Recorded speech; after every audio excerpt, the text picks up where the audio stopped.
Okay, welcome back, everybody. Council's had an opportunity to have lunch. I'm sure others have. We're back. The city manager, and a full credit to Bob for reminding me of this. It's an important point to make, though. As I closed at the end of our first session there this morning, I sort of said, hey, let's be kind to ourselves and patient with this process. But the other thing, too, is that only council can make these decisions. Administration's responsibility is to act on what council decides, but only the 9 of us, the 8 of us that are here, have the ability to make these decisions. And so this is exactly the kind of work that we're elected to do. And so I think that's important context to remember.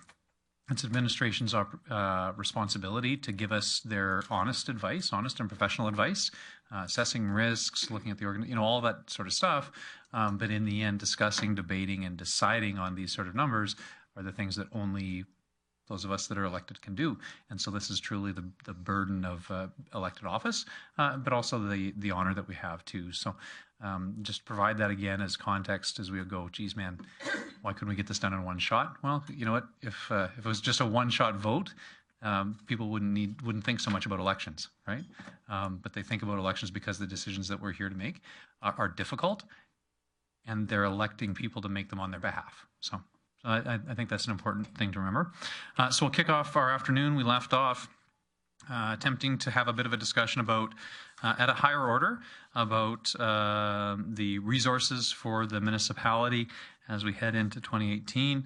We had attempted a couple of different motions looking at that different directions, and so that's where we'll pick up, and we're open to adjustments as we go along in our discussion. We are scheduled till 4:30 this afternoon, and so I don't know about anybody else, but my calendar is relatively clear, and that's what it was booked for, and that's what we're here for. So I see Councillor O'Toole is in the queue.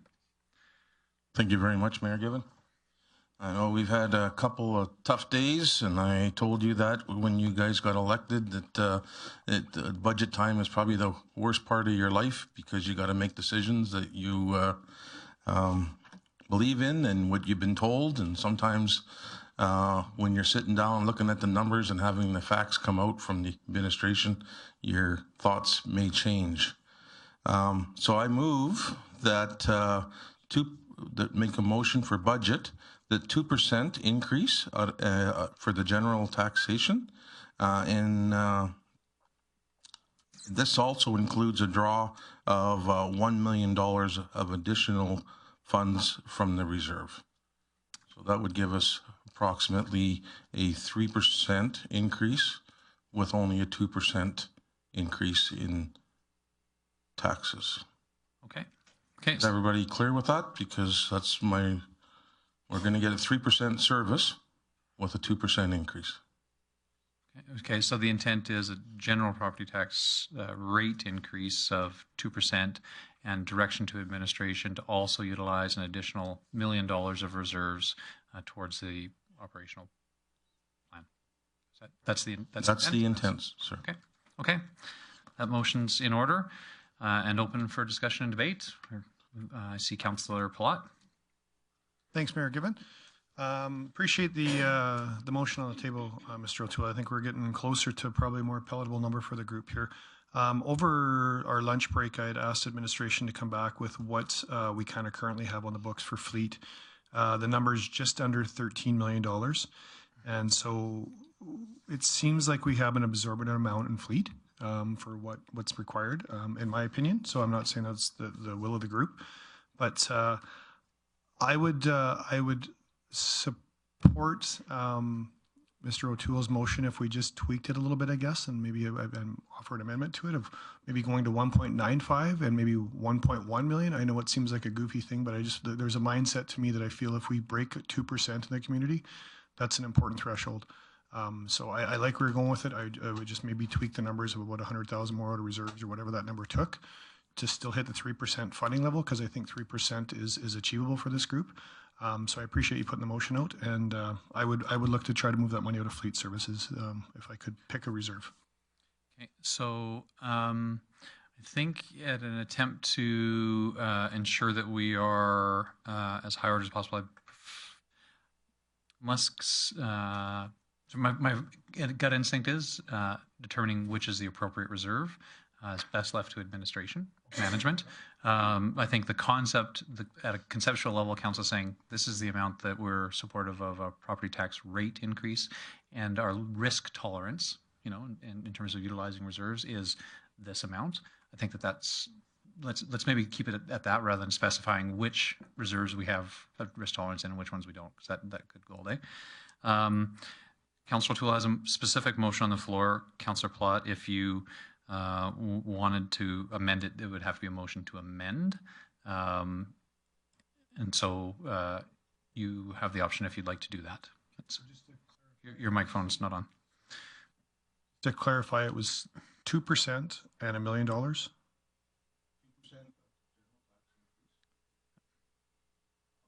Sure. Go ahead. You do this long enough, you get so a 2% general increase in taxes with $1 million coming out of reserve to give us the 3% tax services. I think that's a happy medium that we all got our reasons why we have a certain number, but the reality is, I was told a long time ago, a good politician never comes into a meeting with your mindset. You're open till the last minute to make the decisions because new information is available as we speak. So that's where I'm going with this. I dropped from a 4.2 to a 3%, and I'm not necessarily in favor of reserves, but that's where my happy medium is. And we'll let you close. So, Councillor Plott, are you intending then to make an amendment to that motion? Yeah, yes, please. And sorry, no disrespect to Mr. O'Toole's motion.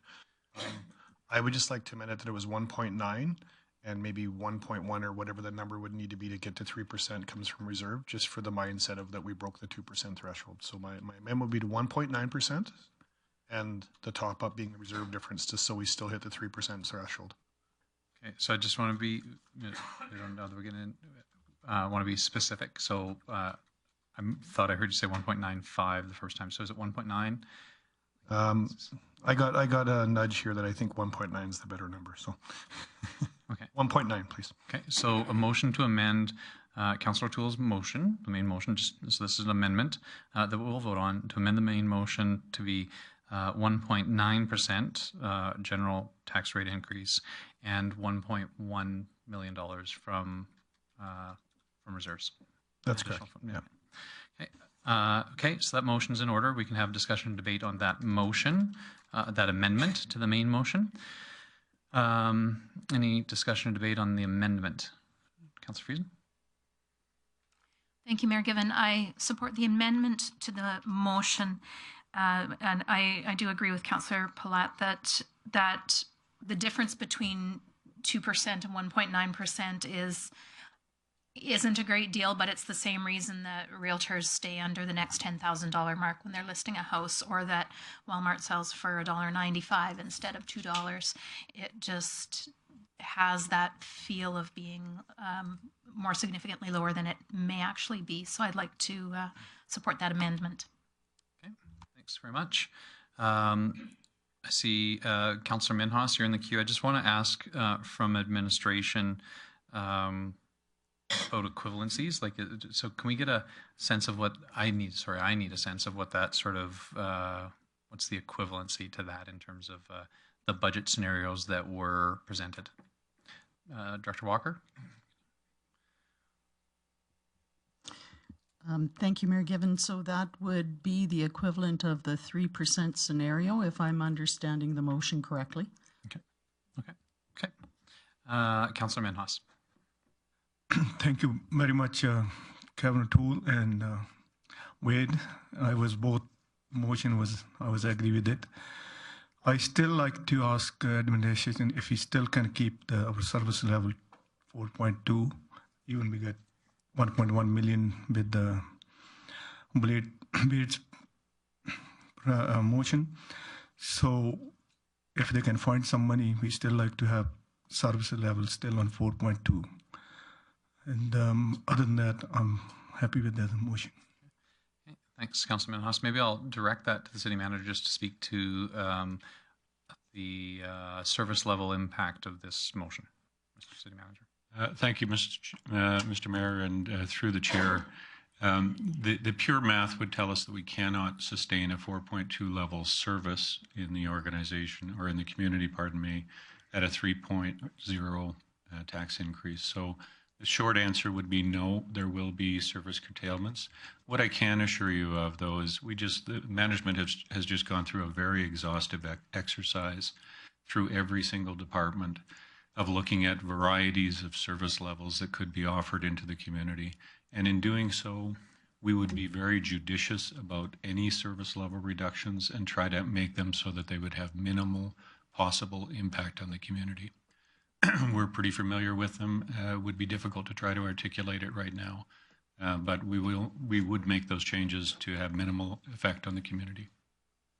Okay, thanks very much, Mr. City Manager.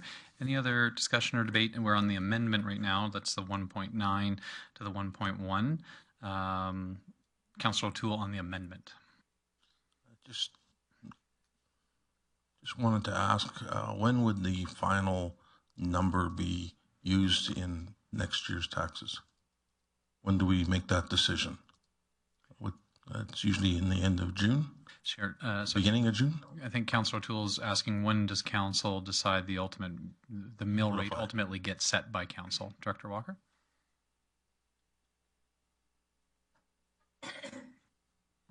Thank you, Mayor Given.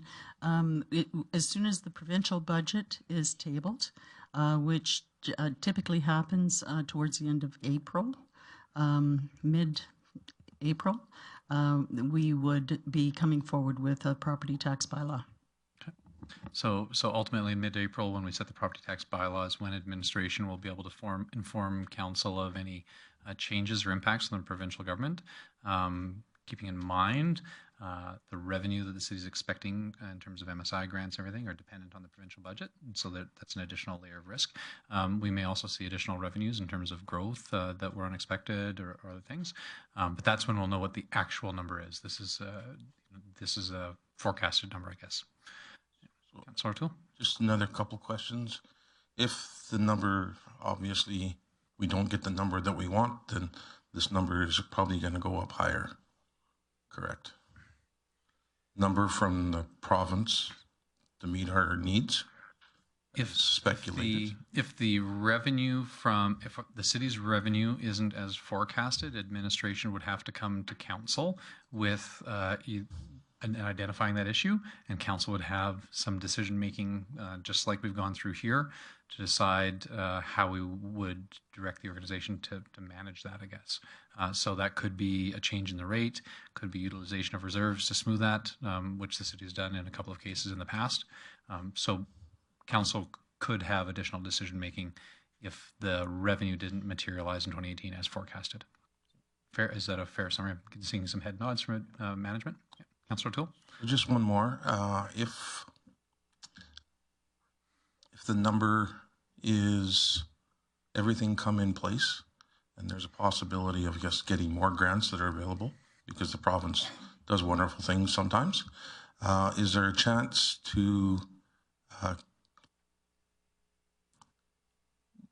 possibly bring our service level back to that 4.2 in the future, like through more funding from the province than we're anticipating?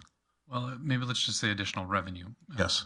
And so, Mr. City Manager, if there was additional revenue above forecast in 2018, what would happen there? Through the chair to Councillor O'Toole, short answer is yes, but the circumstances would be much as the mayor just described for the flip side if the revenues don't materialize. So in the event at the point at which we're bringing the bylaw forward to set the mill rate, we're aware of a significantly increased availability of provincial grant money. We would bring that forward to City Council at the same time. Council would have options at that point to make further adjustments, to increase service levels, to increase transfers to reserve, or any one of a variety of choices. But yes, that choice would be available at that point. Thank you for the explanation. I just wanted to make our audience out in the TV land there aware that this is a number that we're going with today, but because of uncertainty, this number could go up or down. Thank you. Okay, thanks, Councillor O'Toole.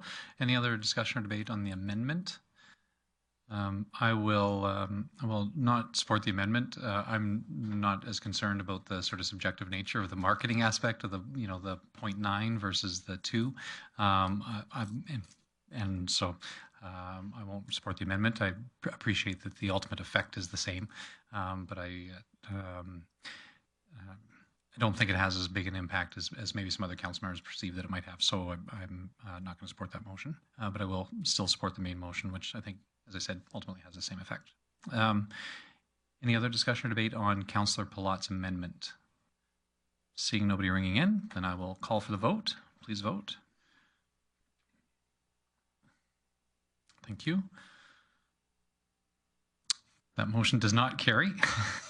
Another tie does not go to the runner situation. And so we are back to Councillor O'Toole's main motion. I'll have one last opportunity in terms of a round of discussion on Councillor O'Toole's main motion as initially presented. Any discussion or debate on the main motion? Councillor Blackburn. Thank you, Mayor Given. I just want to reiterate my reluctance to use reserves in order to fund an ongoing budget. First of all, it's not sustainable beyond a year. And secondly, there's the requirement at one point or another to replace those reserves, which also puts another strain on future budgets. So I'm not going to vote in favor of this motion. Okay, thanks, Councillor Blackburn. Councillor Bressie. Thank you, Mayor Given. I will be voting in support of this motion. I feel that I feel it's a compromise that's likely to be the best one I can get, and I've gone up, others have gone down. I feel like it's a compromise I can live with. It's likely to be the best one we can get.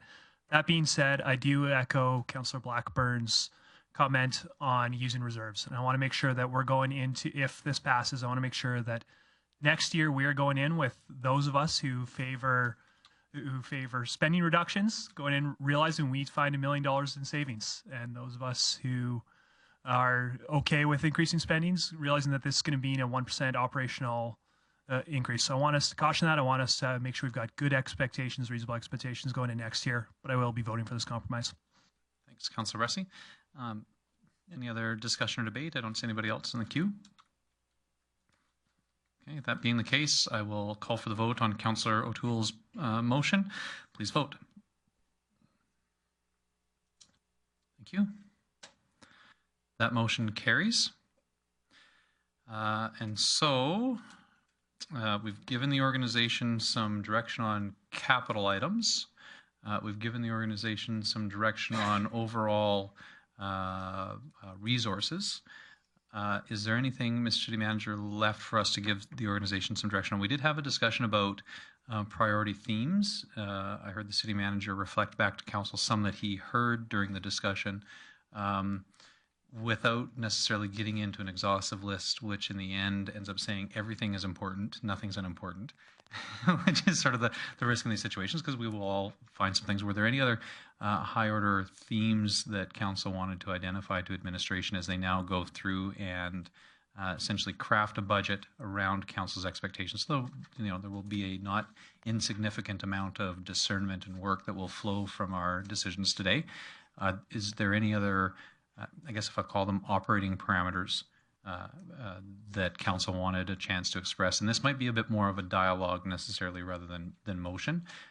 If it ends up that we have 40 different suggestions of what's important, we may need to clarify that for management, because that might get to a point where they say, well, we don't know what to act on because Council told us everything.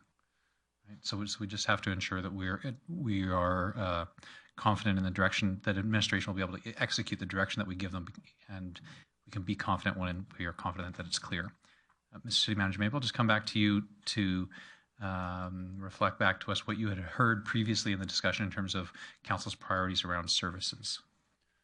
Thank you, Mr. Mayor and City Council. It's been a robust 3 days of conversation.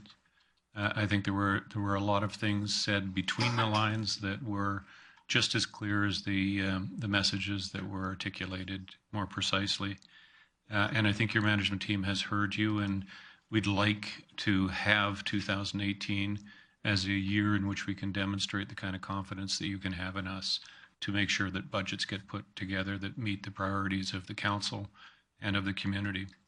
Having said that, there were a couple of themes that we will focus on very carefully. To lump two of them together, safety and protective services. So the community needs to be safe, and the community has to have a robust set of protective services. Not to suggest that there can't be efficiencies found in those, even in the delivery of the service level as it manifests in the community currently. So we will be looking very closely in those areas to gain efficiencies without affecting efficacy wherever possible. The other theme that I've jotted down is economic development. We need to become more economically competitive in this community from a variety of perspectives. Our economic development department is quite lean, if I can use that phrase, in its current configuration. But we've got a whole organization that can shoulder in behind that and perhaps do an even more effective job at promoting the community. So the three themes that I picked up to this point are safety, protective services, and economic development. And I can assure you that in our deliberations that grind out the final numbers, that will be something that we're very cognizant of. Thanks, Mr. City Manager. I see a couple others in the queue, and so we'll go through the list here. Councillor Bressie. Yeah, thank you, Mr. Mayor. I speak up at risk of being a bit hypocritical since I was talking about low rate increase not drawn from reserves. So I do recognize that. I do just want to, I'm not making a motion or anything like that. I do want to just point out that as I'm going through these different scenarios and looking at my notes of what it takes to get from base to 3%, the department that I noticed was transportation was the one that gave me a little bit of pause. And that is, the notes I've got are that we're going to have a slight reduction of gravel service in our rural service area, which I hope we're monitoring carefully and we're keep our eyes on, make sure we're still doing appropriate service there. The other thing I saw was that we'd have a delay in the clearing of priority 1 and 2 rim roads in the center. That I can live with. But one that did pop out to me was some less concrete and asphalt work. And I know that roads are one of the #1 things that I've been hearing from the public. So something I hope we're keeping our eyes on. And once again, I know the irony of me speaking up, but I want to highlight that. Okay. Thanks, Councillor Bressie. I don't think there's any irony in that. I think identifying those priorities and those concerns, at least, and even if they're just at an opportunity for administration to sort of hear them, record them, may not be able to act on them fully, but sort of identify those concerns is appropriate here. Councillor Friesen. Thank you, Mayor Given. I agree with definitely what our city manager had heard, and there's perhaps some nuance within economic development that I do want to see not skimped on at all, in particular that might be otherwise missed if I don't mention it, and that's strategic risk mitigation. So expert consultation that we don't have in-house. So I have great faith in our economic development, but there may be a legal piece to some risk mitigation that would require outside expertise that I would want to. I think that has an economic impact, and I'd like to see that continue as well. Councillor Plott. Thanks, Mayor Gibbon. I just want to clarify. So is it the 600,000 for the RCMP? Is that like a given, or is this going to be coming back and the administration is going to find the best use of the funding? Mr. City Manager. The intention would be that once having set the available revenue for the budget, and once having heard the priorities during this type of conversation, that administration will go away and build the budget to achieve those objectives. So we wouldn't be planning to come back and revisit. Okay. Thanks, Councillor Plott, for that question. I'll just share a couple of observations or priorities that stood out for me as we went through the division sort of presentations. One that cut across a couple of different areas was that there'd be some curtailment around public education initiatives. I heard that in fire prevention. I heard that in Cultural Integration Academy. I think I heard that in environmental stewardship service areas. And I have a concern if the city's public education or engagement in our classrooms across the community is significantly curtailed. That was a theme that arose for me. So not to highlight those specific departments or services, but the overall theme of the city's engagement in public education. I think we have an important role to play there, and so I just that's something that I would that I'll be looking for how this impacted that in the future. On the opposite side of the ledger, I would encourage administration to, I guess this would be in the city manager's division, to look at the council budget. I believe I heard that over the past couple of years, council has typically been in a surplus position in their council budget. I would encourage administration to look at that and see if there's an opportunity to offset reductions in service areas as have been identified by drawing in from council budget. Certainly, if we haven't been to the point where we've been at a deficit in that area, I think by all means, I, as a member of council, am ready to sort of share the burden here. And I would just want to encourage administration to look at that as well. Thank you, Mr. Mayor. The message is clear. Any other highlights we wanted to share with administration? If not, I don't see anybody else in the queue. Councillor O'Toole. Just my sentiments as well that you just spoke about. The public education for fire is something that is dear to my heart. We get kids coming through, talking to the fire departments coming in, talking to the schools and setting up programs, being there in the public. They're basically, however you want to call it, they're a jewel of our eye. Everybody wants to be a firefighter. And it's a role that a lot of children at that early age identify with being safe and a wonderful person, male or female. And I would really not like to lose that touch with the community. And yeah, I'm with you, taking some funds out of our councillors or the budget that we have to offset that. That would be a good thing. Thank you. Okay. Thanks, Councillor Toole. I don't see anybody else in the queue. There is one piece of business that we have to do. So we're acting in committee of the whole in this budget review. Sorry, Councillor, I'll let you in here in a second. And so the last piece of business before we conclude today would be to direct administration that council approve the funding strategies as discussed, and direct administration present amended 2018 operating capital budgets. And I'm going to say at a future council meeting, because I want to ensure, so we've made some changes.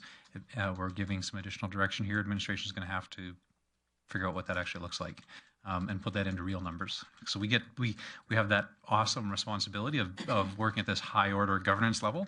They have the awesome responsibility of translating what that actually means and what that actually looks like, and that will take some work. So I won't say a specific council meeting, but we need to send it from this forum to administration, give them the direction to build a budget based on what we said, and then to bring it back to a council meeting for approval. So we need to make that motion before we conclude today.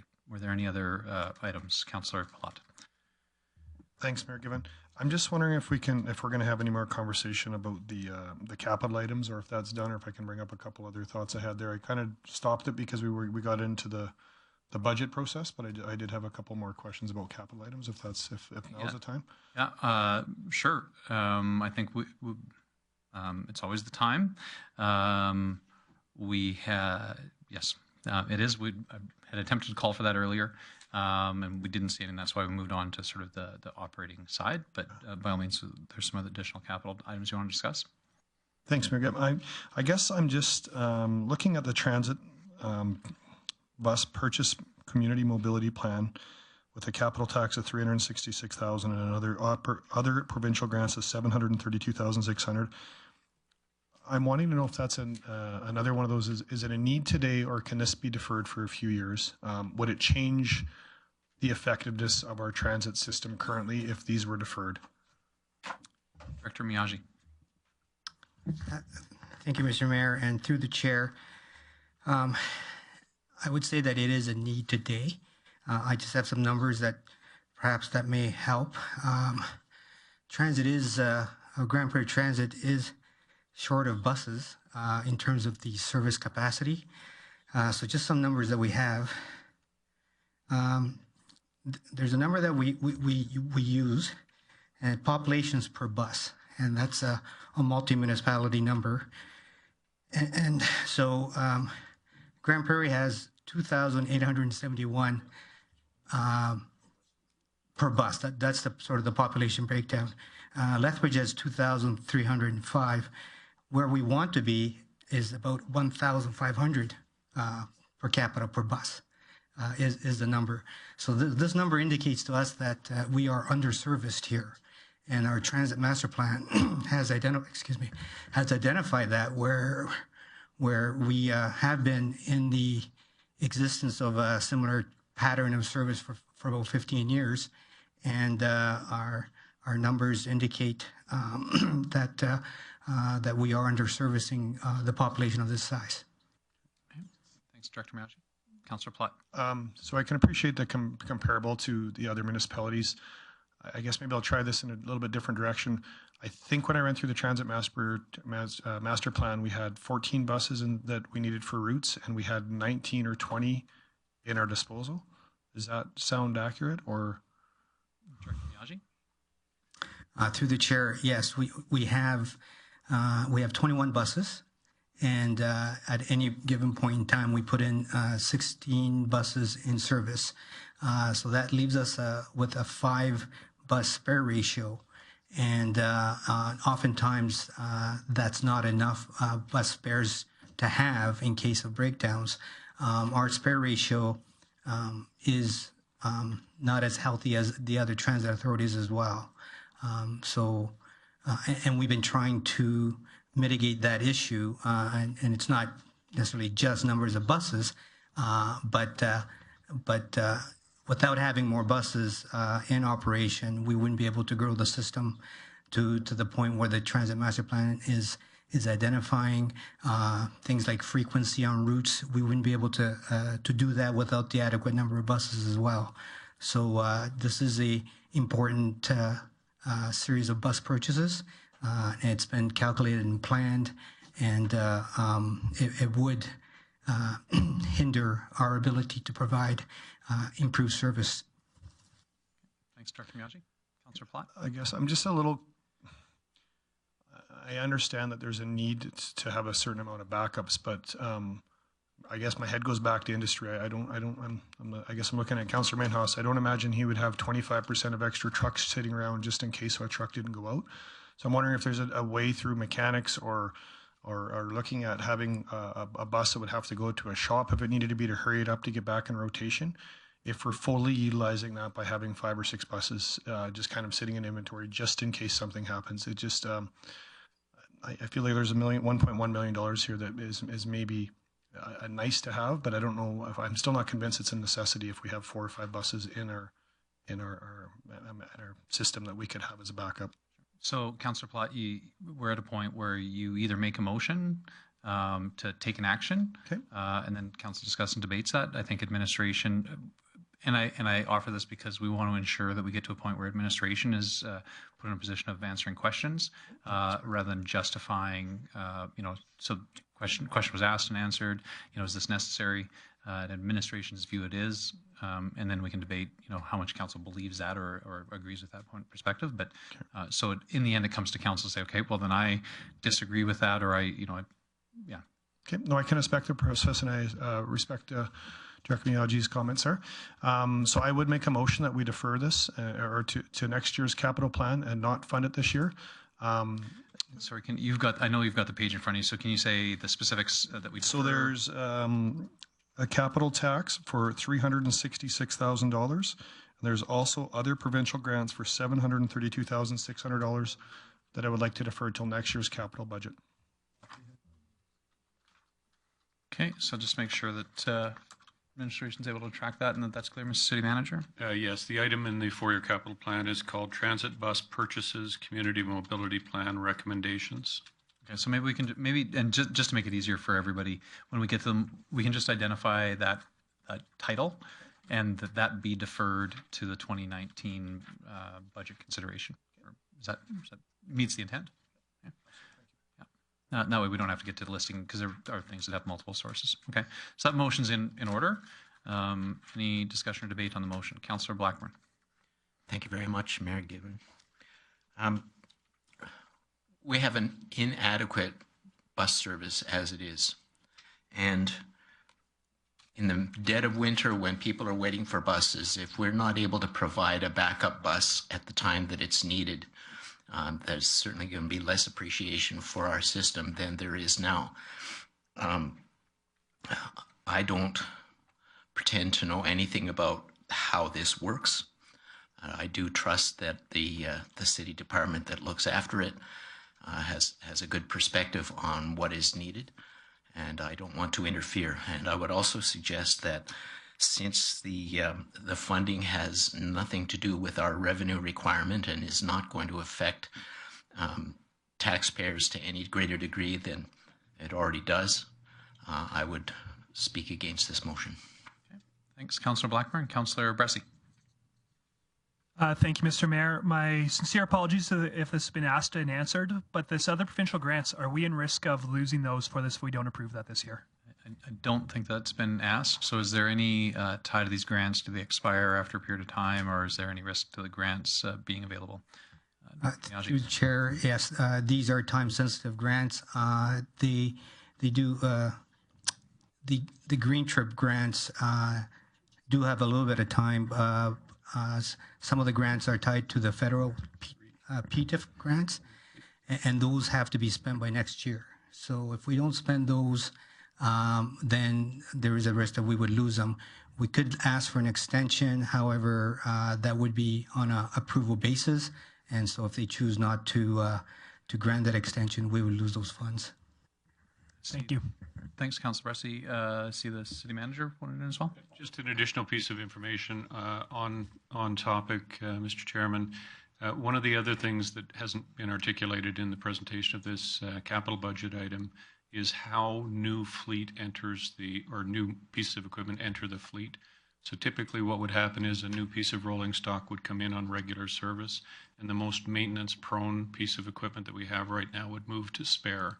So the overall reliability of the system is also one of the things that we consider whenever we bring in new rolling stock. That whole process in everything from pickup trucks to dump trucks and graders to buses is something that we need to review end to end to ensure that we're not doing this more frequently than we ought to be. But my point of raising it right now is these type of decisions don't occur in isolation. It will have consequential impact on the overall maintenance budget for the fleet. And as Councillor Blackburn pointed out, the overall reliability of the system. Thanks, Mr. City Manager. I see Councillor Palat back in, or yeah. And I can appreciate Councillor Blackburn's comments. It's more of if it's a $1.1 million line item that we can defer for a year. These buses have a shelf life, and so it was more of if the shelf life hasn't been met, and maybe to Mr. Nicolai's point, maybe they are. It was more for clarification that if the shelf life's not being met, can we make sure we utilize and maximize our shelf life of things and not spend the money till we absolutely have to? Because if we spend the 1.1 million today and we didn't need it for a year, we've in essence put a year on a bus maybe we didn't need somewhere else at that point. So that's more of my concern, and so I'll leave it at that. Okay. Thanks, Councillor Platt. Councillor Minhas. Thank you very much, Mayor Gibbon. I would not lose the grant from the government if we had to buy the new bus. Because of that, we should. But I agree with the Wade. We should have more availability for the bus. If it's not 90%, it should be 85. So we don't need 5 buses to sitting. They should be running 18 bus to 19 bus all the time, because 1 or 2 buses need to be repaired or whatever the reasons are. And that will give more availability and not delaying the people waiting for the bus, so they start using more bus level. That's my comments on this. Thank you. Thanks, Councillor Minhas.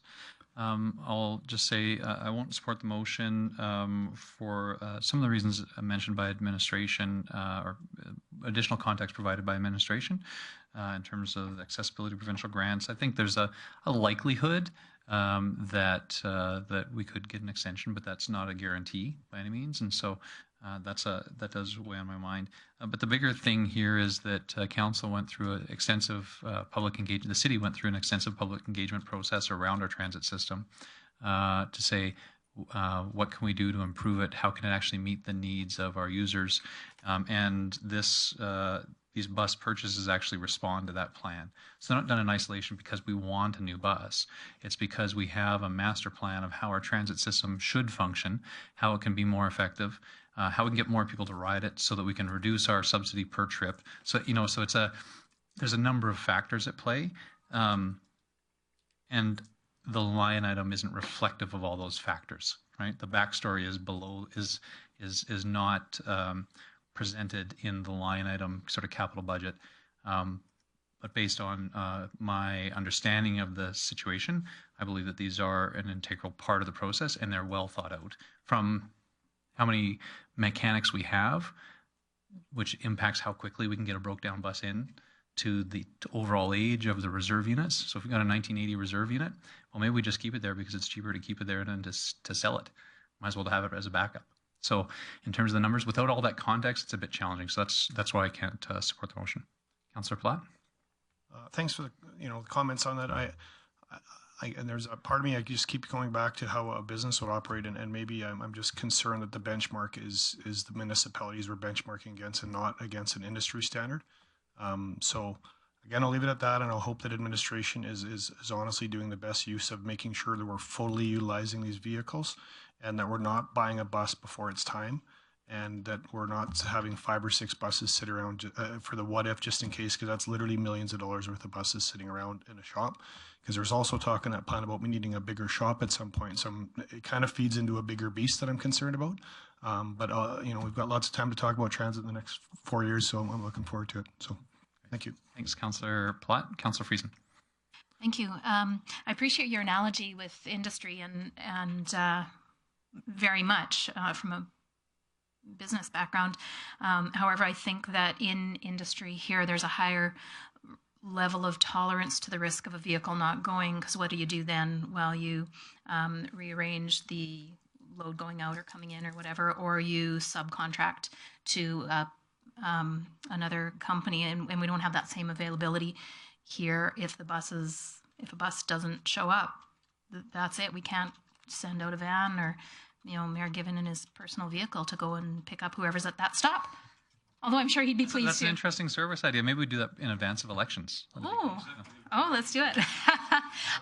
So I just think there's a higher risk, and I appreciate the work that went into the transit plan, the master transit plan, and if this is born out of that, then I guess I would speak against I will not be voting for the motion.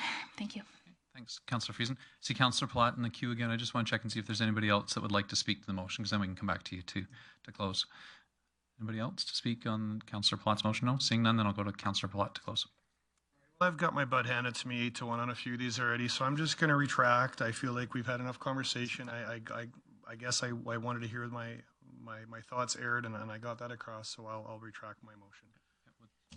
So Councillor Platt chooses to withdraw the motion, and fair enough. And it's that's completely above board.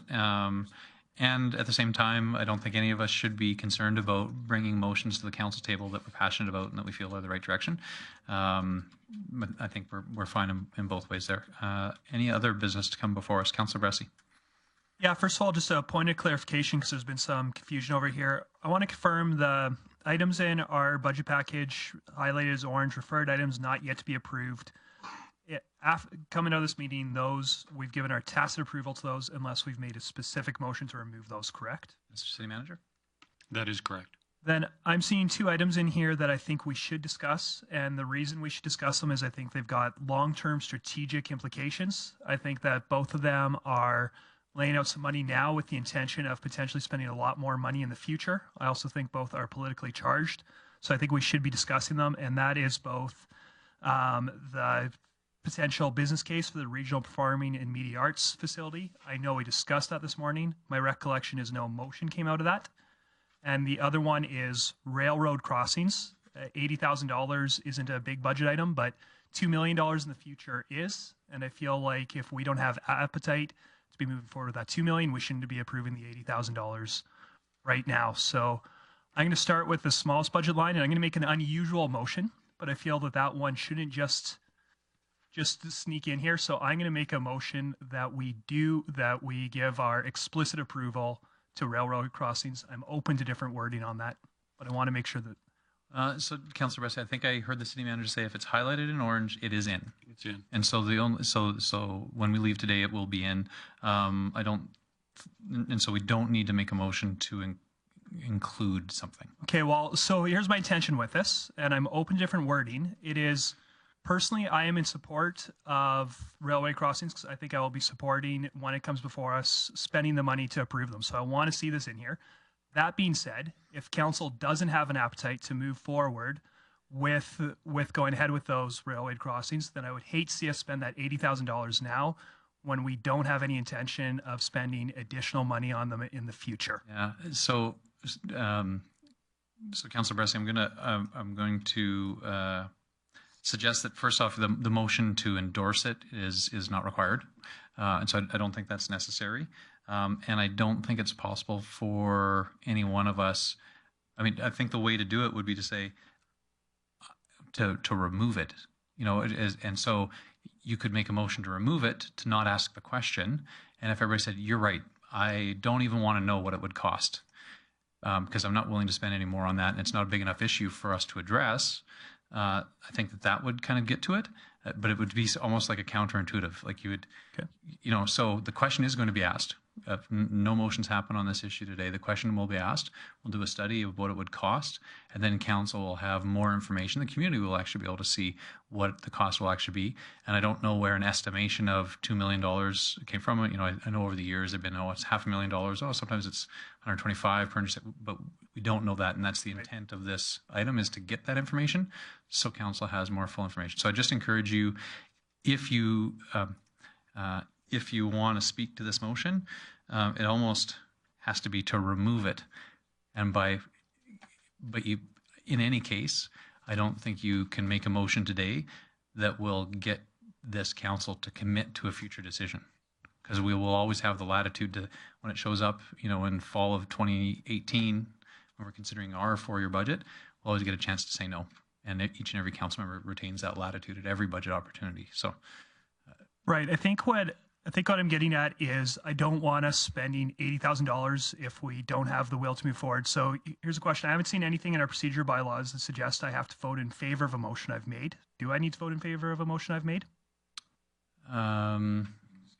You can vote against your own motion, but you cannot speak against it. Okay.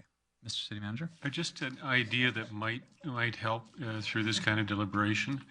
I can see exactly where you're going, and it becomes a bigger issue on the next item that you want to talk about, I suspect. Because we're less formal at this point, if Councillor Bessie was to ask council that if anyone is categorically opposed to doing railway crossings in Grande Prairie, then would they please vote to remove the study, move to remove the study right now? So you don't have to move it. But if you're categorically opposed to funding railway crossings, move to remove the study now, and we'll find out what council's appetite is. That way council is unfettered when the actual results come in. But if 6 people in council said, I don't care whether it costs $5, I don't want to do it in Grande Prairie, you would know. Awesome. I appreciate the advice. So please consider that my respectful request. Adamantly opposed to. Yeah. Okay. And fair enough. Yeah. So that really is. I mean, we have to frame the motion so it's sort of taking an action, and it is awkward if you're actually probably in support of it that you'd vote down and take it out. So if there are there any other council members that would be willing to put forward a motion on the floor to remove the railway crossing audits project from the 2018 budget? There's a few people in the queue. Is there anybody that's willing to? So it doesn't look as though there's anybody that has an interest in bringing forward that motion. So there's at least a level of interest in finding out the results of that audit. So that's how we're going to interpret that. Okay. Awesome. Thank you. I appreciate the guidance. Okay. Councillor Friesen, you had a question on it? I do. I think it's a fairly quick question about the audit, though. Is the audit being undertaken relative to a safety concern or the noise of the trains? Director Galante. Thank you, Mr. Mayor. CN and other federal entities have changed the regulations in 2016. So we are mandated to do some reporting, and we're obligated to perform some upgrades under the new regulations. So this is a combination of both your points. One is the potential resolution of the whistling situation we have here in the summer. You will hear a lot of complaints about train noises, but also about approaches, pedestrian visibility, general safety concerns in addition to the whistle. So working together with CN Rail, there was a presentation last year, and Mayor Given made this motion to go ahead with the 8 locations. It's about $10,000 per spot, and you receive a copy of the map yesterday. This study will give us a potential inclusion on the capital plan for future years on different upgrades. Can be relatively minor upgrades, can be full-blown, arms and sirens and different devices, which may cost a lot of money. But we don't know yet. That is the intent of this, having the study first, see the recommendations, and for sure for the next budget cycle, come up with the full detail to council for approval. Okay. Thanks, Director Glante. Councillor Palat. Thanks, Mayor Given. This was a pretty dear one to me when I was out campaigning. There's about to be, I'm going to guess, about 15 or 18,000 people that you could, so to speak, are on the wrong side of the tracks for almost all the protective services vehicles in Grand Prairie. So I'm wondering if this study is going to get into a layer of potential crossings that we could go either underground, overground, or how we're going to get around these trains, or if this is just a study about putting up arms that come up and down so that the train doesn't have to blow its horn. Director Glante. Thank you, Mr. Mayor. Crossings at the different elevations is a different analysis. It's mostly traffic, transportation.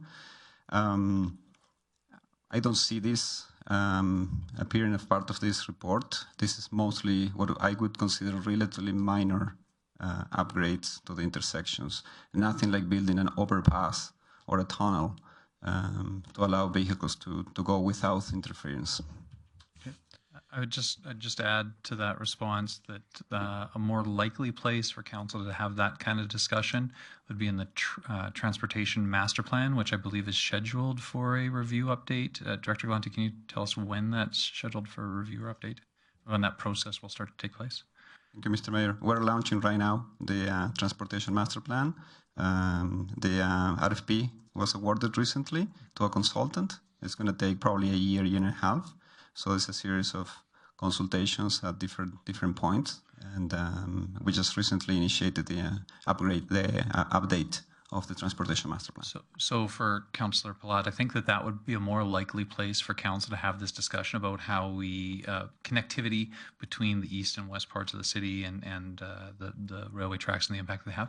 And council, in past processes, council has been engaged at various points along the transportation master planning process to talk about these kind of priorities. And so I would suspect that would be the same in this one. And so your concern will likely get addressed through that process or that issue. So on that note, there was another line item for, I think it was $2 million for land acquisition. Is that going to be flushed out through the master transportation plan, or is that something we need to be addressing today? Director Galante. Thank you, Mr. Mayor. I circulated a map yesterday on confidential basis.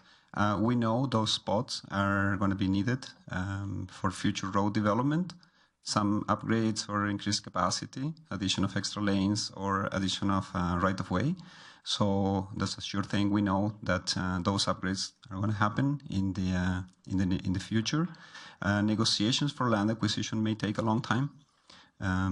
We have been trying to negotiate as well for acquiring land for a future public safety facility for a number of years, still negotiations. So we're being proactive and trying to set aside funding to start negotiations. $2 million won't be the total amount that you will see probably, but we need to set a base number to start identifying priority bases and some spots to start conversations. But we will need the right of ways. So we need to be proactive in order to acquire the land first. Thanks, Director Galante. I appreciate that we're thinking forward on that, and I do think that's going to play a big role in the land acquisition that you did send us to achieve a good transportation master plan moving forward. So thank you. Thanks, Councillor Platt.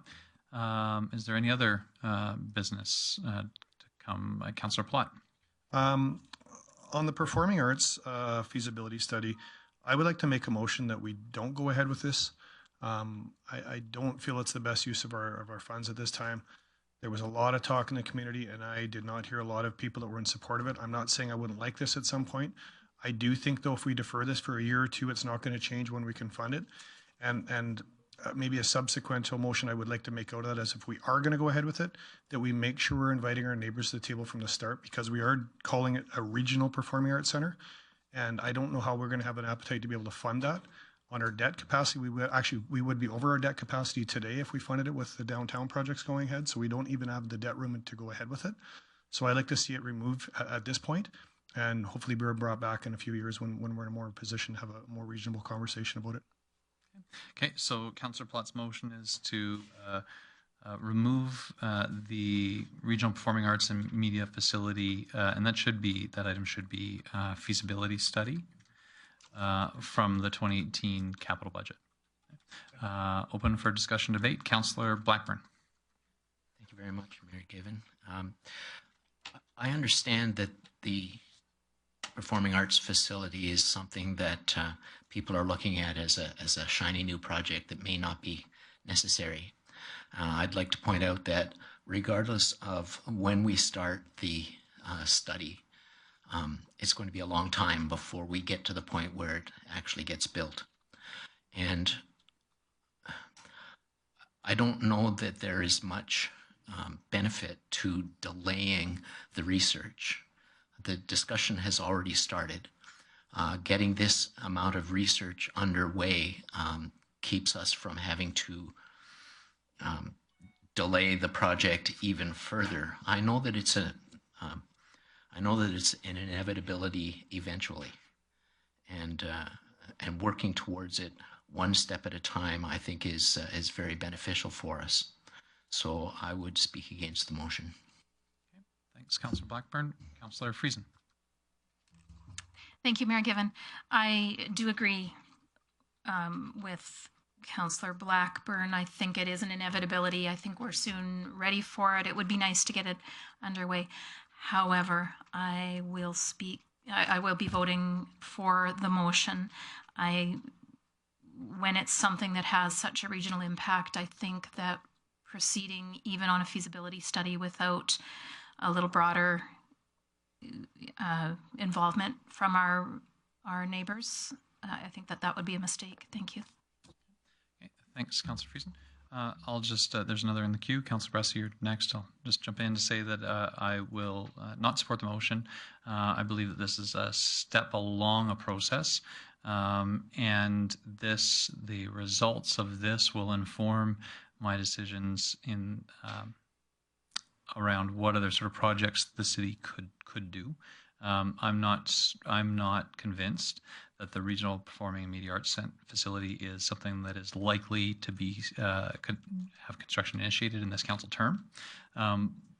We have other capital projects across the community, a variety of different needs and wants, and in something as complex as this, I need, as a council member, to have the right information at hand about the business plan side of it, about how it could function, in order to be able to weigh it against other needs and wants and priorities. And so for that reason, I would support having that information at hand. And then this council can decide where this project sits in our range of priorities. And each of us will have a different view of that. But for me, this is somewhat similar to the railway crossing audits in that it's the development of information that allows council to make decisions with the best available basket of data at hand. And so I'm all for data collection and development that allows us to make informed decisions on what sort of projects and programs we want to bring forward.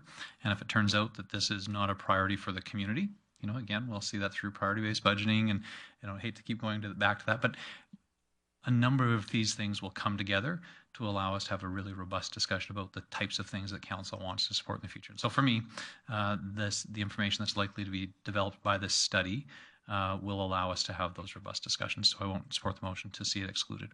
Councillor Bressi.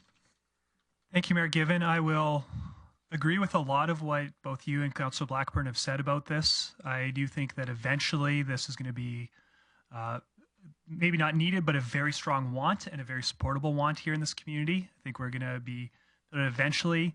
I don't know the timing of that. I'm also not sold on the current design and the current location of it being what eventually happens in this community. So I've got some questions. I do agree with the necessary to collect data. I want to make sure that the data we're spending a lot of money to collect will be relevant to a variety of future decisions that might get made. So at the risk of opening up a bunch of can of worms, I've got some questions about the feasibility study. I hope that we'll limit any other questions we have to the feasibility study itself, not the wider project in general. But a few questions about the feasibility. I'll just start with, first of all, how long do we anticipate a feasibility study taking? Director Miyagi. Thank you, Mr. Mayor. And through the chair, the complexity of this project and the size being 100 million plus, this can take anywhere from 8 months to a year. And it all depends on the, once again, the degree of public engagement and a number of things that we would be able to inject into the RFP. But it would be a fairly extensive time. Awesome, thank you. And how much of the data collected in the study focuses on current economic viability? And what I'm trying to get with this is if we have it done, say 2 years from now, but we don't have appetite to start breaking ground on it for 5 years after that, I'm worried about the data going stale and us having to redo the study. So I'm just curious. I know that there's probably not details about what the study would entail yet, but can you give me a sense of how much of the information we'd be paying money to collect would be time sensitive and how much would be generally applicable going forward in the future? I hope that's a specific enough question. Dr. Miyagi. Thank you, Mayor Gibbon. Through the chair, studies of this nature will provide a range of time and a range of costs. They do understand that it's a long-term plan study. With that said, there will be some certain things that are time-stamped given the information that they collect, and but it'll be a good base document. And so I don't know if I've 100% answered your question, but the consultants that will be engaged in this will be used to projecting ahead. Awesome, thank you. I appreciate that. And the last question before I comment on this is how much is this design going to be tied to the specific design and location and the specific concept we have now, and how much of it will be tied to just talking about, in general, a performing arts facility of this scale in this type of community? Director Miyagi. Through the chair, my understanding is this study will still be a pretty high-level study. It will look at suggested locations, for example. It will look at the type of draw in terms of the population that we may be able to engage in. It will look at the business case in terms of the funding possibilities, the revenue generation possibilities, number of those items. But once again, it will be at a high level, and there will be opportunities to obviously tweak and to make adjustments if and when the decision is to go ahead with this particular project. Great, thank you. And sorry, I did have one more question. I promised I was done. You said that was the one more question. I apologize. My last question is, do we have a general sense of how long these projects typically take to go from elected body deciding, yeah, we're going to pull the trigger to this, to navigating potential grant sources, to getting shovels in the ground? And what I'm trying to think of is kind of where I'm going with this is, actually, I won't say where I'm going with that because I'm not quite sure, but what's kind of a timeline I'm trying to figure out? I'm trying to figure out what kind of urgency we have of getting this done now. And well, so maybe I'll provide my view, right? Not to say that it's the truth necessarily, but my view or a bit of perspective. The CKC, where Eastlink Center is. The initial concept for that was started in the mid to late 90s. So, I mean, that's a pretty significant project. It doesn't look anything like it was envisioned at that time, but the initial discussions on that concept of a combination of education facilities and community recreation facilities on that site started in the mid 90s. And so, you know, the plans for that could be found in the back of the old council chambers in the old city hall, which is now the Catholic School Board office. So, so that overall project, this Performing Media Arts Center is probably a little bit more advanced than that. But the Eastlink Center, it was the council of to 2007. The council to 2007, between 2003 and 2007, did the planning and design of that. It was the council after 2007 to 2010 that initiated the construction of the project, and it was the council of 2010 to 2013 that got to cut the ribbon. So that one portion of the CKC was through 3 council terms, so a total of 9 years. That's very helpful. Thank you. I appreciate that. I am going to be voting for this motion with not going ahead with this feasibility study for now. My personal take is I would love to have this feasibility study done this term. I would like to probably wait a year. In my mind, our big projects are going to be the downtown rehabilitation and also figuring out what on earth we do with this bypass once the province gives it to us. I hope that we don't get into putting serious momentum forward with this project. That being said, I would really love us to set up the next council very well to quickly get moving with that project. And I think a favor we could do to them is giving them fresh data, not 1 or 2 year old data. So I would like us to be revisiting this a year from now. I'm kind of curious, will this automatically come back to us a year from now? Or I'm considering amending the motion, making a motion to amend the motion, say, refer this to 2019 instead of just removing it from this budget. That'd be in order if you wanted to make a motion to refer it to a date-specific review, and so that way it would that would ensure that it would come back and be reconsidered at that time. Yeah, I'll make the motion I'll move to amend the motion to refer this to 2019 instead of just removing it from this year's budget. Okay, so I think that motion's order. I'm looking at the original mover, and I think that is acceptable. And so we'll vote on the motion if we're comfortable in considering that as a friendly amendment. I saw the original mover say, yeah, that'd be fine. Sorry, I'm okay with that, but I did have a question for our corporate services director. Sure. So just trying to decide if we need to vote on an amendment. If you're okay with it. No, I would accept that amendment. I think that actually was what I meant to articulate. So thanks for capturing that for me, Mr. Bressy. Okay. So we'll just amend Councillor Platt's motion to say that it be referred to the 2019 to 2022 budget review. Yeah. Perfect. Councillor Platt, you had a question? Yeah, I was the directors to our corporate services director, Susan Walker. I just want to know, with what we've approved for the pool, the grandstands, and the phase that we just approved for Downtown Association, what's our current debt capacity left at today's dollars? Once we've approved those, what's left in current debt now? And I guess, sorry. Director Walker. Thank you, Mayor Given. If you'll give us about 5 minutes, we'll be able to calculate that. 5 minutes? Well, last one was 2 minutes. Holy. And no, that's okay. Oh, see, yeah. See, they're ready already. just a minute. Sure.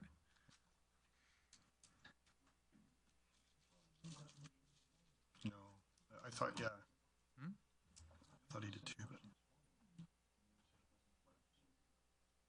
yeah, I misunderstood. No, it was in the budget.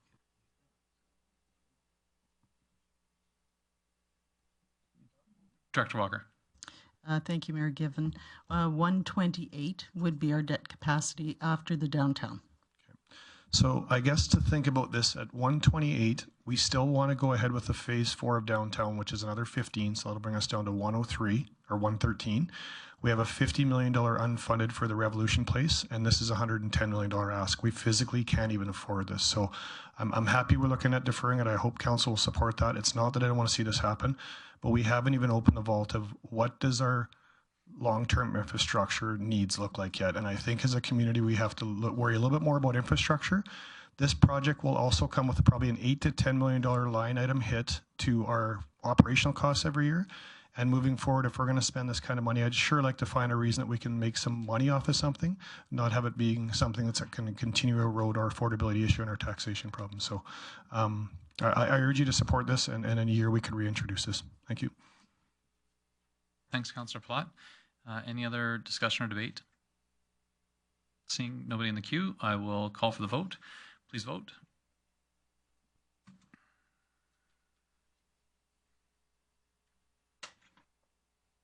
Thank you. That motion carries. Was there any other business to come before council? Any other items that council members wanted to have addressed? Councillor Thiessen. Thank you very much, Mayor Given. At the risk of belaboring this process, just a question for Susan Walker in regards to the playground replacement program 69006. Capital tax line item $450,000 for this year in the 2018 budget. I was wondering, I know we had a discussion earlier in the week about this, but I understand that the playgrounds we have many of them, and we have many that need to be replaced over time. But I had the inkling that maybe we could defer this off into the 2019 year. This is a circulatory program, I guess, is my first question. So we would just keep putting in money to replace the playgrounds as needed? Ms. Walker. Thank you, Mayor Given. Yes, this is a program that was established to address refurbishment and replacement needs for playgrounds over the course of time. There are currently 7 playgrounds that are reaching end of life. A playground would be reasonably expected to be serviceable for 15 to 20 years.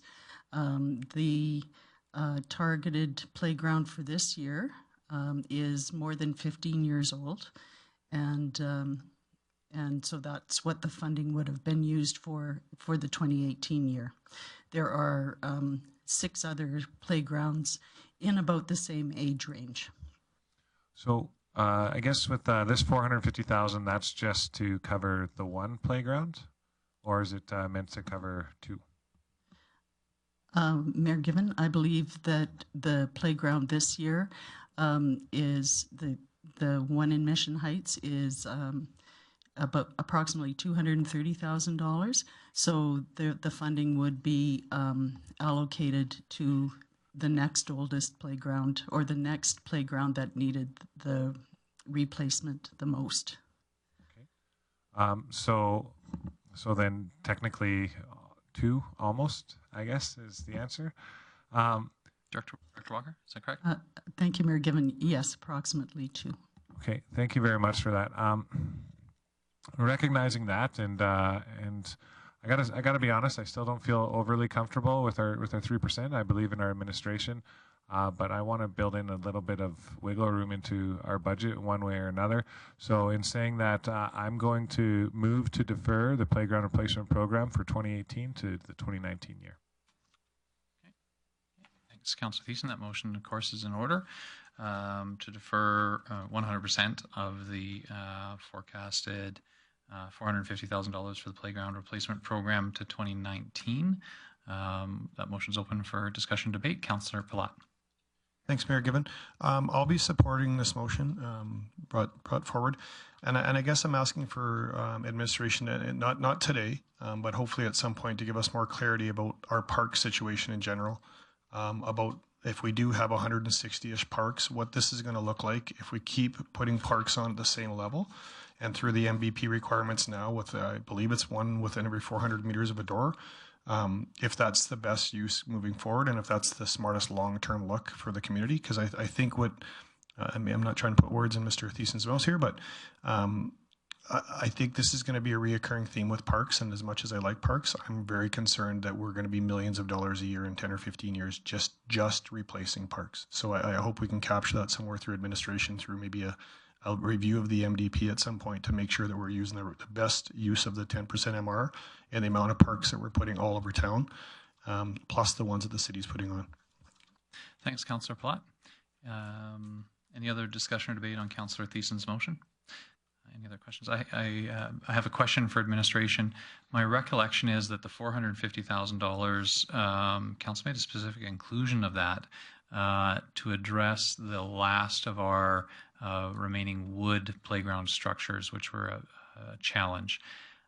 And so I just need to understand if that one in Mission Heights is the last remaining wood playground structure, or sort of the last of its generation. Because if that was the case, I would be supportive of completing that playground structure and taking a bit of a break, a hiatus, because I think we would have finished that sort of last of that most aged generation of playground structures, which standards would have changed significantly. So I don't know, Ms. Walker, if you have information at hand with respect to that playground structure or the completion of the transition away from the old wood structures. While you're researching that, I'll recognize Councillor Minhas is in the queue. Councillor Minhas. Thank you very much, Mayor Belgium.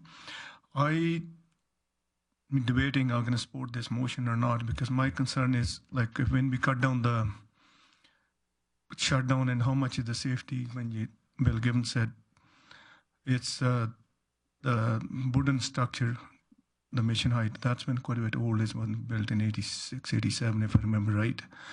So we need priority to do it. If we don't do it, and it reminds me in 1993 when Ralph Klein cut back so many, then we had a road situation was so bad in structure.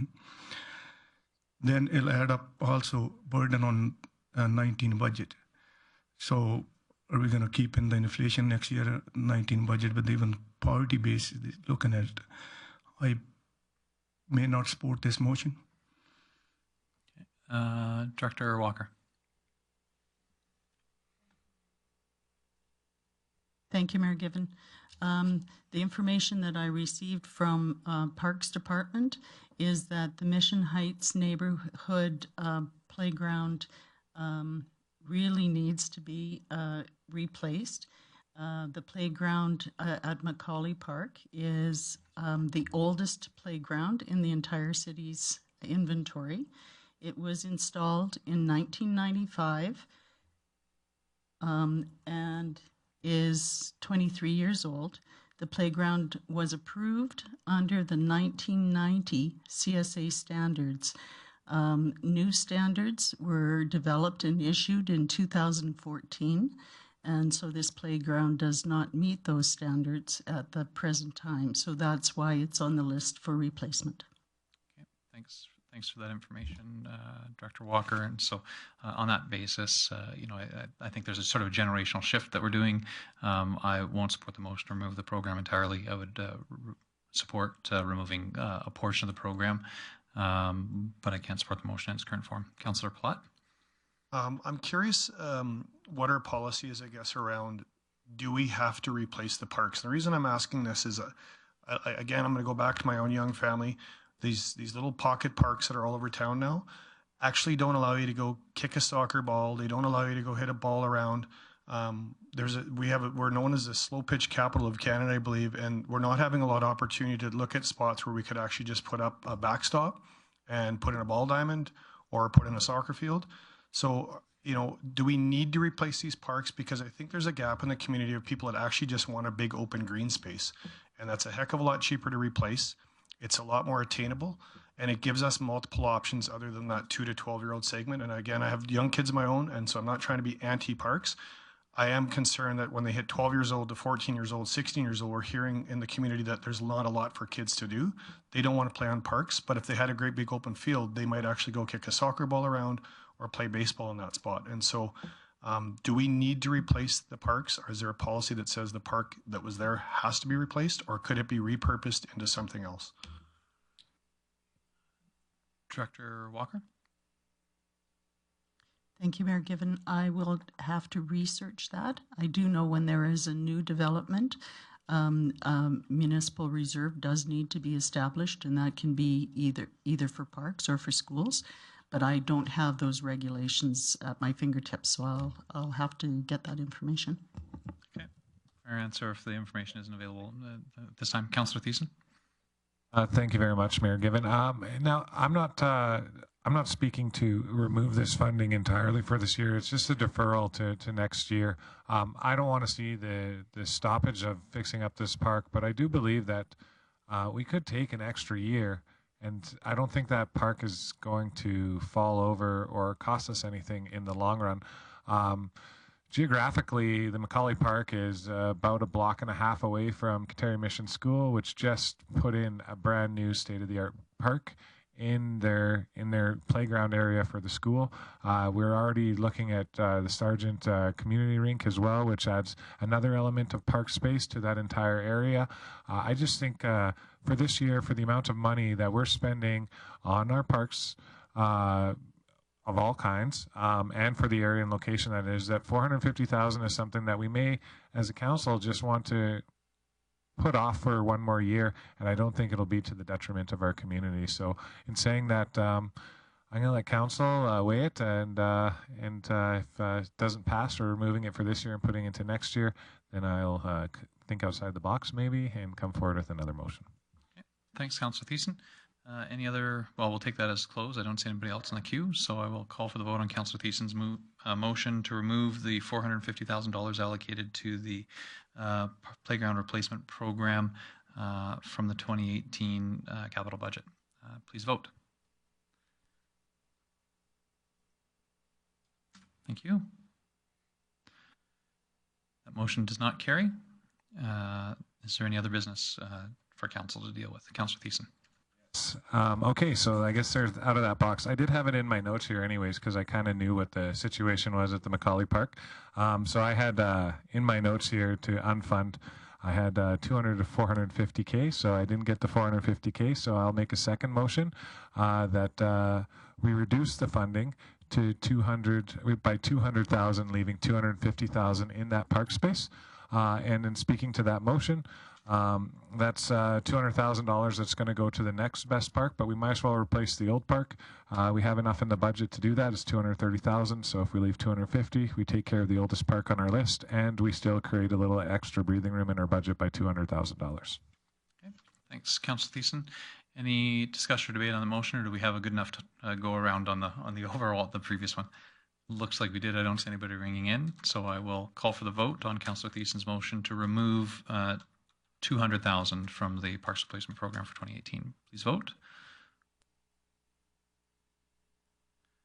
Thank you. That motion carries. Do we have any other pieces of business? Councillor Bressie. Yeah, thank you. I'm just looking at the budget under Information Technology Services, and I'm looking at the Corporate Financial System line. I'm not anticipating making a motion. This is more just for my information. We've got a $950,000 expenditure. Could I just get a bit of information on that? Sure. I have a feeling that falls to Director Walker. Question around what are the details of the Corporate Financial System project line item in the budget? It is on page 4 of the capital budget.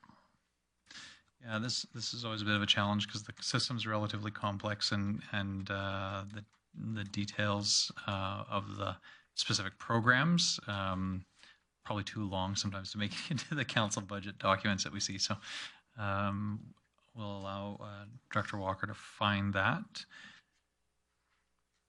And I guess while Dr. Walker's looking for that, Councillor Bressie, do you have an intention to? Is there? Yeah, it could, because if it's a request for information, that could be something that administration could get you more detailed and fulsome information by allowing them to take it away and bring back. Yeah, and I'm completely fine with that. It's just $1 million expenditure we didn't have last year. I think I get the sense of why it's important, but I want to make sure. Sure, Mr. City Manager, you're on. I can perhaps just lend a little more confidence to the fact that we will get back to you on this one. This is an item that we've had several discussions on at CLT. Our corporate financial systems are aging and not providing sufficient information to enable prudent financial management. We've had a couple of incidents already where, for example, in the infrastructure and protective services area, we were attempting to do a much deeper dive and deeper analysis on the productivity of manpower and salaries and wage administration. And the availability of that information was it was being pulled from, I believe, 4 systems, ultimately manually, and not providing consistent, reliable information to managers to make decisions.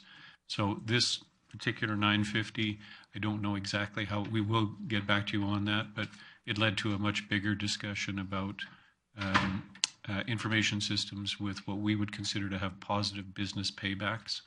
So if we can anticipate increased productivity from better information, that's a positive business payback.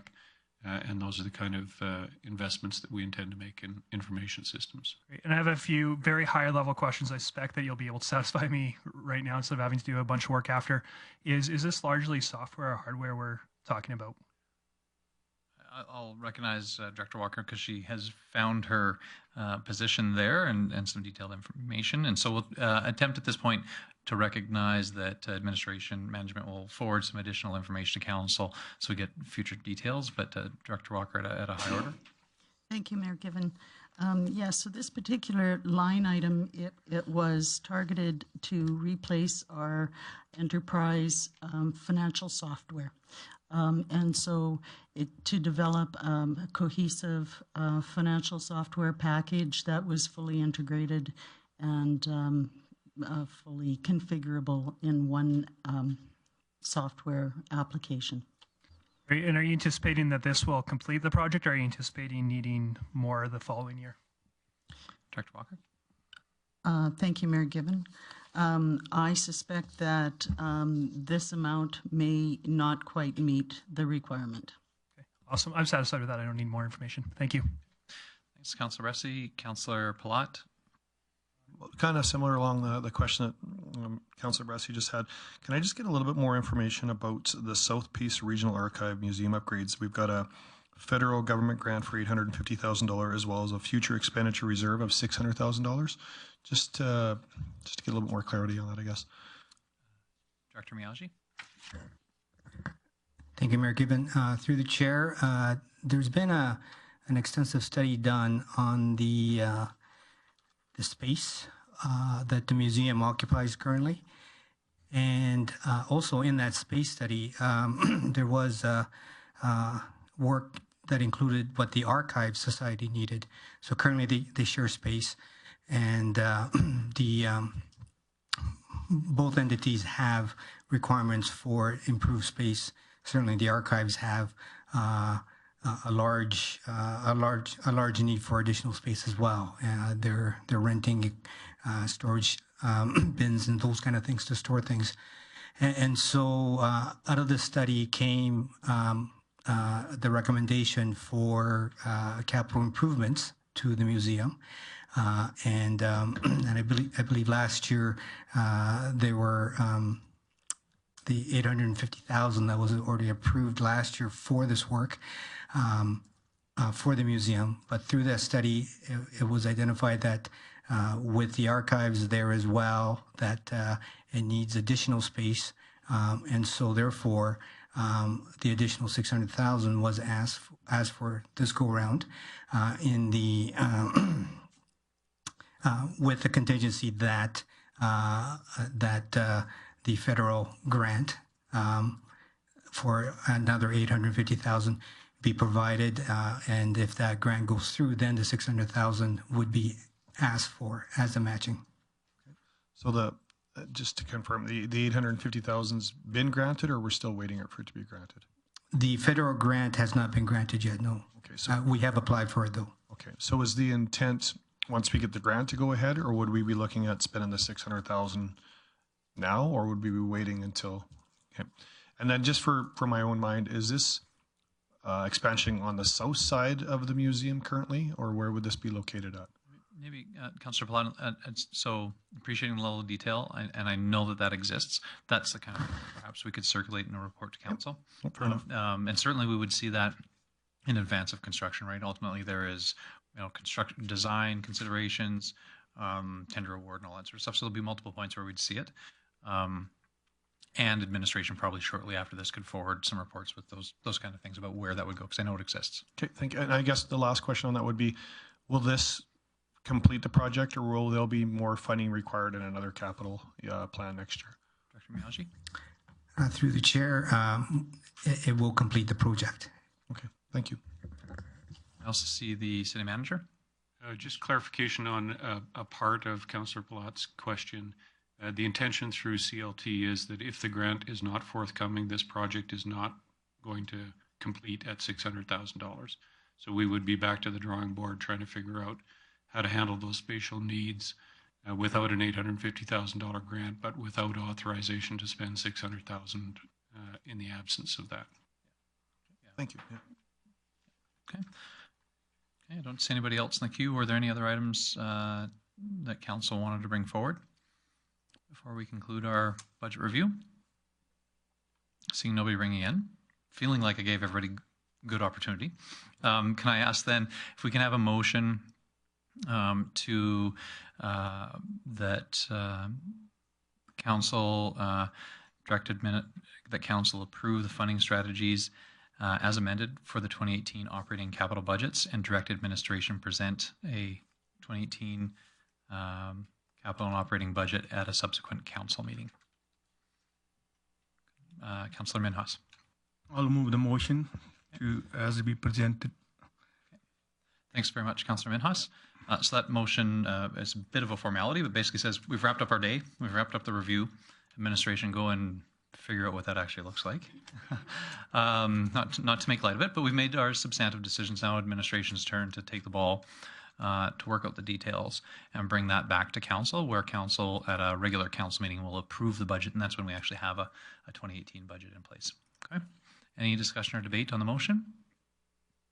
Seeing none, maybe just in summary, I want to congratulate council on the work that you did, and mostly in terms of our level of decorum and ability to debate strongly, closely held positions that all of us take as very important, and to do that in a respectful manner. I appreciate and acknowledge the work that administration did to get us to the point that we were today. And I think it's important that council appreciate and acknowledge the amount of work that administration still has yet to do, because we did a bit of an a la carte opportunity rather than taking one of the menus that was presented. And so that means administration still has some work to do. And that's the behind the scenes work that is equally, or maybe no less challenging, equally challenging. I don't know. We won't get into whose work is harder. It's probably theirs. But I think we need to acknowledge that behind the scenes work will continue based on the decisions that we made today. But thank you, both the elected officials and to our management team, for the work that you do to make this possible. Councillor O'Toole. Yes, I just thank you very much, Mayor Given. Great words. We originally had a 6% increase in our budget. We had a 4.2 budget was a base, and we got it down to 3. And I think we all deserve a tap on the back. It's not necessarily what we all wanted at the end, but when you walk through these doors, sometimes decisions have to be made that are best for the community and best for the staff and the city. So thank you very much. Okay, thanks very much, Councillor O'Toole. Councillor Platt. I just want to have my closing comment, I guess, on that, as well as, you know, I learned my next campaign thing is not to make promises I can't live up to. But having said that, I've really enjoyed the group today, and I do feel like we found a middle ground with a lot of stuff, so I appreciate that. But I want to one more time go back and say how much I appreciated our directors and our city manager even giving us the option of 0, because I know how painful that would have been. And although we didn't go there, which I'm fine with, I really want to thank you all again for even giving us that option, because I know those wouldn't have come with fun decisions. So I can't thank you enough. So I appreciate that. Councillor Platt, and was Councillor Minhas's motion, so we'll go to him to close, unless anybody else has any other comments. Councillor Minhas. I thank you, Mayor. Well given, Mayor. I really appreciate for the administration and our manager, Bob Nichol, and all the directors and all our councillors who have done this great job, what we done. I think what we have done today, the public will be happy. Whatever promise we made with during the election campaign, I think we very close to where we expected, maybe a little bit. Some people not probably happy, but they will be happy because we are the close. So I do appreciate we had good debate, and we have good council and good administration, and we got to work together and make things happen better in the future. Okay, thanks, Councillor Minhas. So with that closing comment, I will call for the vote to conclude our session. Please vote. Thank you. That motion carries, and so our 2018 budget review at this stage has concluded. Thank you very much, administration, again, for your work, and to those watching at home or at your desks, thank you for tuning in. Good afternoon.